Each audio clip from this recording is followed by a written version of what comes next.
And then there were three, 2021, 40 centimetres high and 207 centimetres wide, free machine embroidered onto bag batting, felt, iron-on stabiliser using rayon and polyester threads. I love to capture unique, dimensional machine embroidered textile art, just bursting with excitement and vigour. And I believe I've achieved that with And Then There Were Three, a narrative work based on two of my passions, the natural world and historical textiles.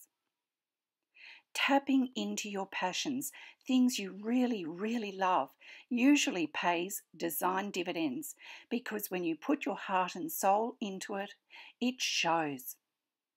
This rhythmic and lyrical design tells a very simple story, that of a family of nesting magpies, and it all began with just one, a very cheeky, demanding male who quickly learnt to make himself at home, coming inside whenever the door was open.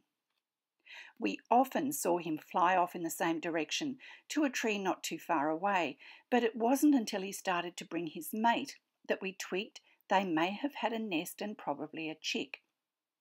Pretty soon the two adult birds began to come together, eventually bringing quite a large, noisy, still downy chick with them, feeding him themselves from the food we gave them.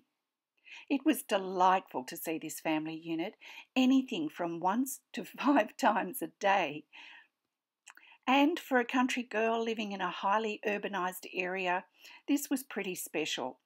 But so too were the colours and shapes of summer, the plants on our small balcony, the leaves and grasses, as well as the stunning sunrises and sunsets we experience here. So that's the simple story. But how did I connect that with historical textiles? I'd been researching the Bayeux tapestry for my podcast Stitch Safari, which is based around the history of stitch and design. This medieval textile, still inexistent, exerts a powerful influence for anyone interested in textiles, design and stitch. It's magnificent, unique and utterly fascinating, or it is to me. A light bulb type moment breached the story I had unfolding on our balcony and the depiction of the historic story in the Bayeux tapestry, so I was able to connect the two things I love through a narrative stitched textile. And that's exactly what the tapestry really is. It's a narrative able to be read from left to right, just like a book. So that's the inspiration. But how did I actually design the work? By taping white paper together to form the finished size of the work and beginning to draw. This is my preferred way to design, just plain white paper, pencil and a rubber. Pure bliss. But I did utilise design work I'd done some time before, based on my favourite plant, the frangipani. And here's a tip.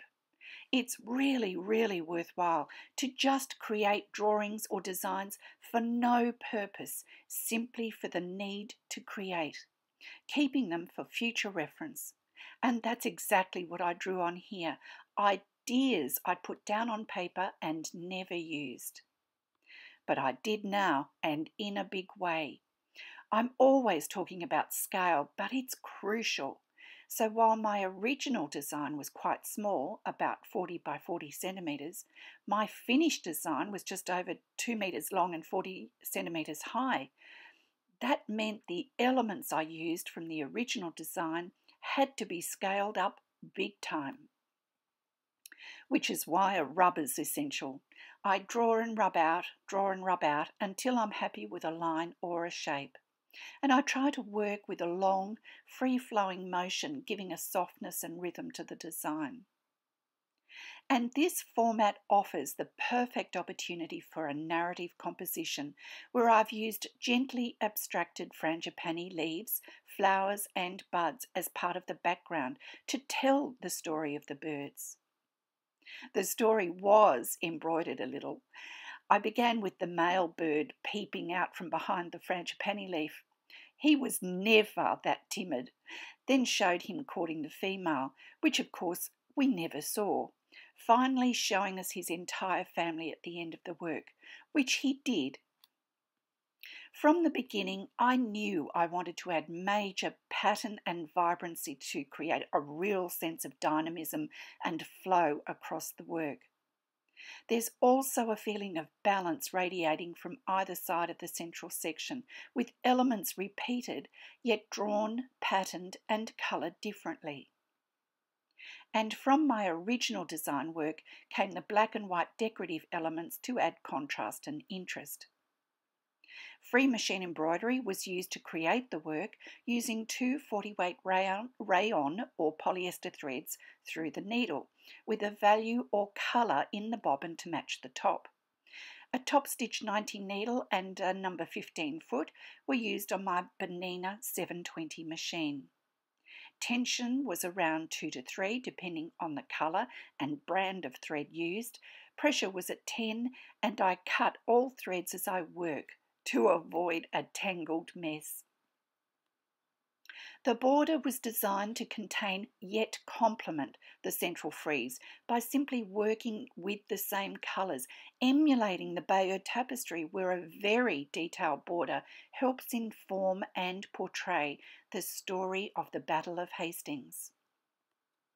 Certainly, reading the work from left to right, there's a sense of movement and balance through the gently lifting and dipping curves and the repetition of shapes. As this was the first work in this format, there were difficulties, especially with the border finish. This was intended as a stand-alone work, arranged in a serpentine snaking orientation. So while manipulation and movement in the central frieze is great, it did affect the outside edges. The fabric's either stretched or eaten up by the density of stitch, making for a fluted edge that's very difficult to work with. I've learnt to deal with this manipulation before it becomes too much of a problem by cutting out areas of fabric then stitching them together, but not until after this work. And I was unsure about the width of the first black border, beginning with one about 1 inch wide, and it was just too heavy and had to be cut back to what you see now, with more fabric needing to be added to complete the neat 1/4 inch black border. It was fiddly and time-consuming, but not everything is perfect or known, so I just had to deal with it. My process for stitching is to work from the back to the front, covering all the edges as I work upwards, but sometimes that just isn't possible too, so I've had to learn to work as needed. Part of the background was worked in small circular motifs, creating its own texture, but normally I like to follow the contours of the shapes. So my simple story of a family of nesting birds has been amalgamated with inspiration from the format of an historic textile, using its own vibrant and emotive imagery.